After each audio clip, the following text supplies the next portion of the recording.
Йоу, добро утро, гайс! Всъщност не е добро утро, защото в момента е 11 часа. Днес няма тренировка. Ако не сте разбрали, аз тренирам през ден.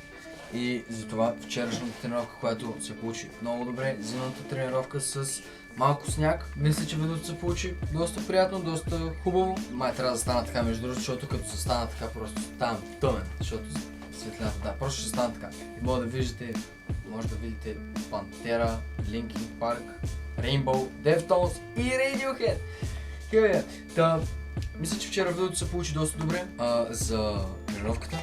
Беше хубава и да, днеска не съм тренирал, защото, както казах, тренираме през ден. Една седмица, locked in, момчета. Браво! Всъщност той е браво на мен, защото вече една седмица сме insane, държим здраво. Ден 7 е вече, пак показах 4. Ден 7 и така. В смисъл, вчера денят ми беше доста продуктивен. Между другото, само искам да кажа.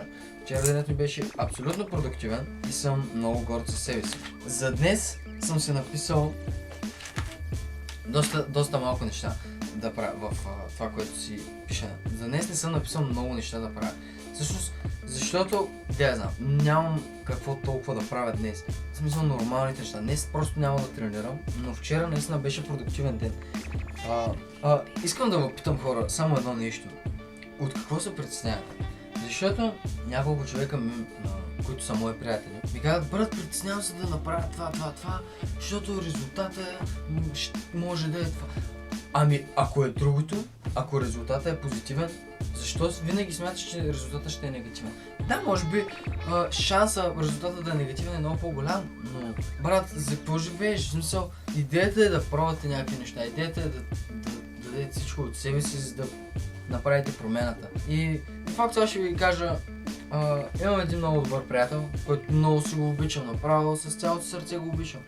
Но той е абсолютен дегенерат, абсолютен глупак. И сме се хванали на бас с него и с още един друг трети приятел, че приятел 2, който аз много обичам, приятел 1, който аз много обичам, трябва да вземе номера на момиче.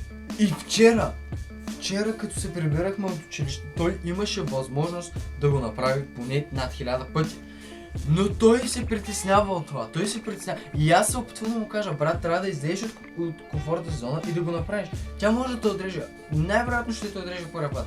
Естествено няма да се получи от първи път. Иван ми звъни. Иван, звъниш ми. Ало! Ало? Да.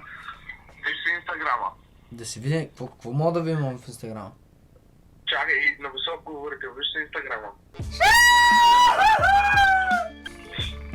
Да, следващия път, но следващия път май отивам пъскът, защото като цяло съм видях, той ми каза: не пъскът точно и нещо точно на френчка че.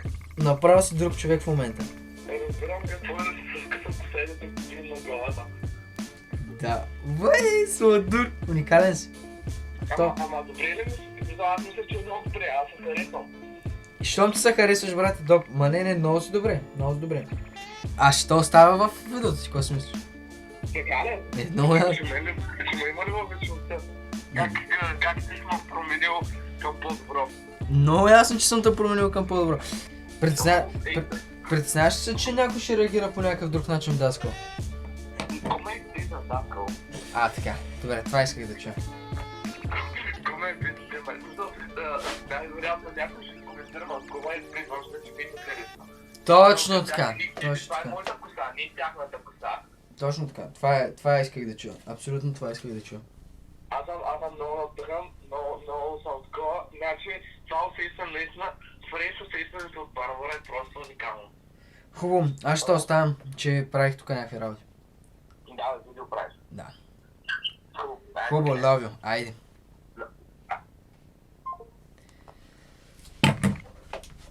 Ето, току-що един от най-добрите ми приятели ми се обади и ми каза: той беше човек, който не искаше да се постригва по друг начин и от 5 години си с същата прическа и се притесняваше, понеже е малко по-пълничък, да смени прическата, защото ще да изглежда зле. В момента прическата му е уникална. В момента е топ газе, в момента е направо, ще ги има всичките, разбирате?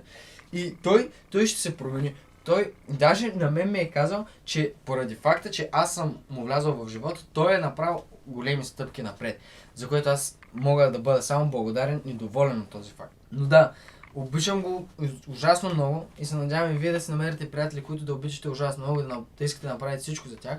И така. В смисъл, хора, надявам се това видео да ви е харесало, някакво по-малко различно, не, простотия, де-факто простотия, аз просто качвам всеки ден да има нещо, буквално да има нещо. И така, love you all, see you next time.